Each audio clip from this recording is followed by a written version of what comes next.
கார்த்திகை மாதம் ஆரம்பமாகும் போது வாசலில் தினமும் 2 விளக்கேற்றுங்க.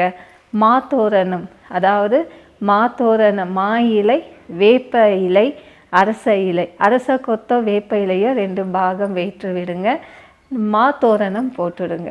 2 விளக்கு சாயங்காலமான மாலையில் நீங்கள் வாசலை நல்லா சுத்தம் பண்ணி மஞ்சள் குங்குமம் வச்சுட்டு 2 வெத்தலை, ஒரு வெத்தலை மேலே அகல் விளக்கு, ஒரு பாகம் 2 பாகமாக இருக்கும்.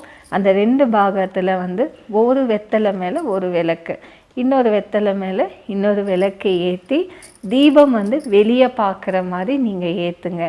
மகாலட்சுமி சகல பாக்கியமும் கிடைக்கப்படும். அந்த தீபம் ஏற்றி இல்லத்தில் தொடர்ந்து கார்த்திகை மாதம் முழுமையாக 6 விளக்கு, இந்த கார்த்திகை மாதம் முழுமையாக தனியாக நீங்கள் ஒரு 6 விளக்கு வாங்கிட்டு